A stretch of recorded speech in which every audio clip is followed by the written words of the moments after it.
Hey everyone, Thinking Fast and Slow is a book about how our minds have two systems. The first is fast thinking intuition, and the second is slow thinking deliberation. To see these in action, let's take a look at the picture on the right. You will probably feel quite certain that the lady is happy. This is your fast thinking intuition in action, and it is extremely powerful in helping you navigate the world with little effort. But watch what happens when we add in this new line. If you deliberate on this, you're likely to realize that you were too confident earlier that the lady is happy. This is an example of a mental illusion, where our fast thinking intuition gets tricked into seeing something that isn't really there. Just like with this optical illusion, we know that our immediate intuitions can be tricked, and in this case, both lines are actually similar in length. Here, the only way to avoid being tricked is to be aware of the illusion and deliberately correct for it.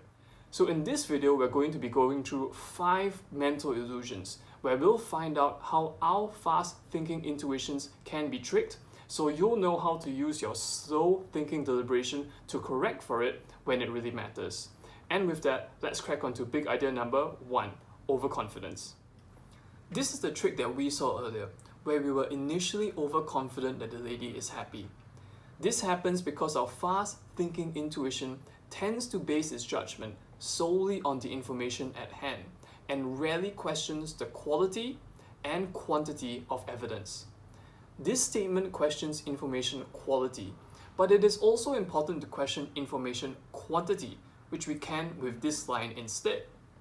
It is immediately clear that there are many other factors that affect a person's mood, and without knowing these, we should be a lot less confident in our prediction. Of course, there is a cost to getting more information.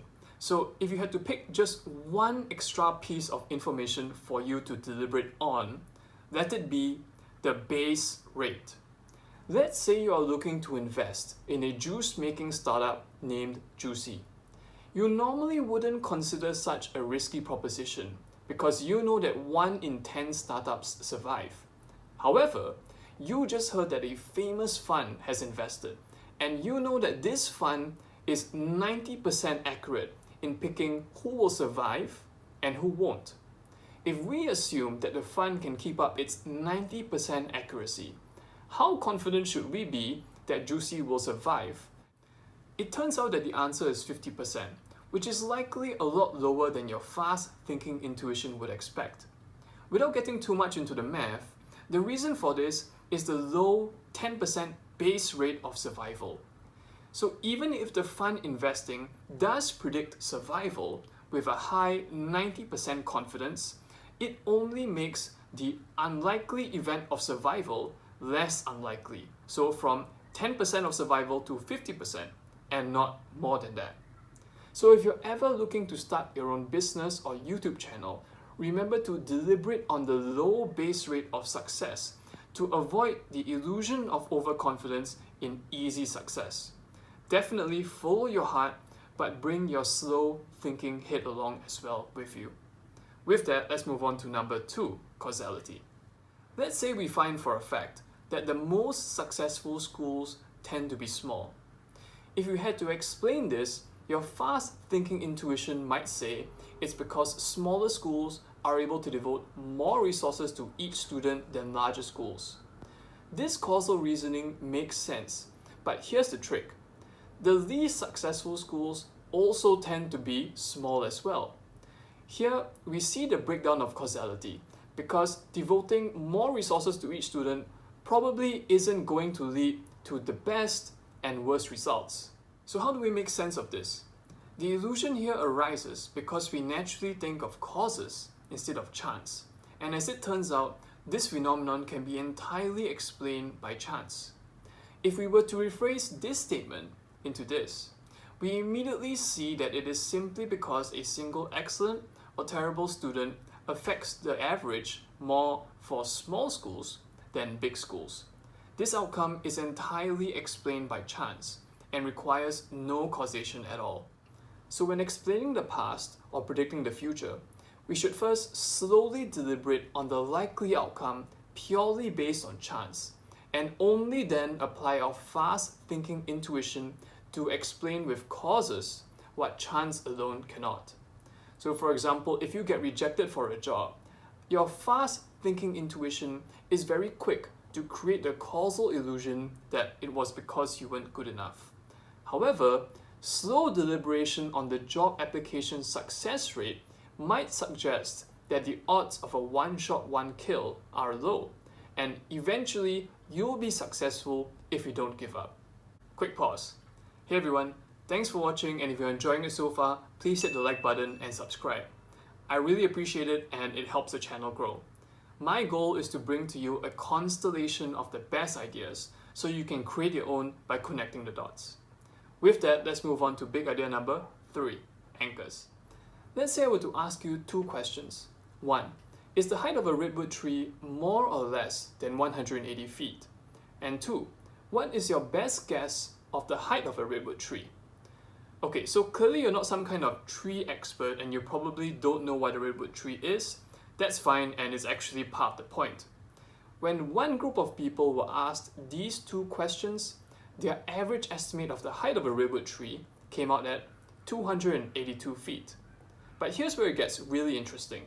When a second group of people were asked the same 2 questions, except that the number in the first question was changed from 180 feet to 1,200 feet, their average estimate of the height of a redwood tree tripled from 282 feet to 864 feet.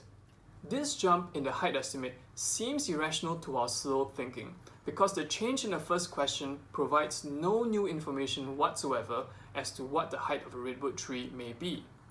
What happened here is that our fast thinking latched on to the arbitrary numbers in the first question and then expends mental effort to deviate from that starting point to arrive at an estimate.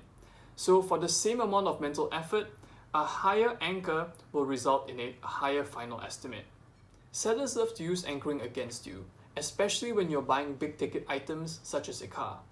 Of course, one way they do this is by setting a high anchor through a high ask price, which will likely cause you to estimate the car as being worth more. However, a particularly shrewd salesperson might set you up with a high anchor by showing you a more premium car first. If you see a $150,000 car before a $100,000 car, suddenly the $100,000 option doesn't sound so expensive. The salesperson not only sets you up with a mental illusion that makes you more likely to buy, but also gets a chance to upsell you to the more expensive model. So what can you do to guard yourself from overpaying? A good place to start is to slow down and deliberately choose the anchor, as opposed to having the seller choose it for you. On the other hand, if you're lazy, a simple thing you can do is to simply shake your head when processing the anchor. This will help you to reject the anchor and break the mental illusion. Big idea number 4, framing. Let's say you have some savings and you want to invest in the stock market. You know the stock market is volatile, so let's say if you have a fixed $50,000, in 1 week, half of the time you're going to lose $5,000 and the other half of the time you're going to make $6,000. Even though the upside here is clearly larger than the downside, the loss of $5,000 in a single week may be more than you are comfortable with. This is due to loss aversion, where you expect the pain of losing $5,000 to be greater than the pleasure of winning $6,000. This is entirely natural. Here, loss aversion leads to risk aversion, causing you to avoid the stock market and forfeit the expected gain of $500 in 1 week. No risk, no reward. So is there a better way forward? One solution is broad framing. Let's look at the same choice, but now considering the fact that instead of investing for just 1 week, you can invest every week over a 10-year period. All of a sudden, the probability of losing even a single dollar drops to about 5%, and you make money 95% of the time. That's not a difficult decision to make. This mental illusion occurs because our fast thinking intuition only sees the single risky decision at hand and misses the broader frame. This highlights the importance of thinking long-term for many risks in our lives, such as going the extra mile at work, being genuine with others, or investing in the stock market. So long as these risks have expected upside and don't kill us, we can be sure that they will pay off in the long run. Big idea number 5, peak end memories. Let's say that I ask you about the last time you went on holiday. The first thing that comes to mind is probably going to be that fantastic meal that you had or that amazing landmark that you saw. If you dig a bit deeper, you may notice that the rest of the vacation is fuzzy in your memory, so much so that if you cut off a meal or even a whole day from those fuzzy bits, your recollection of the holiday will be entirely unchanged. These reflect the peak end rule and duration neglect, which create a mental blind spot to the small joys in life. My view is this happens because our fast-thinking intuitions are powerful enough to allow our minds to go on autopilot when engaging in routine tasks, such as going to work, eating, or showering, so much so that it blanks out our experience of them.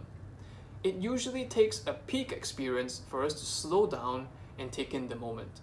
This suggests that you should focus your resources on improving the peak and the end of your experiences.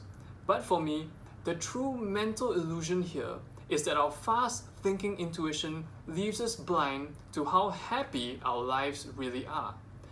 Even in a simple home-cooked meal, I believe there's so much happiness to be found if we just slow down to really appreciate the taste of the food, the effort that went into making it, and the sensation of filling your hunger.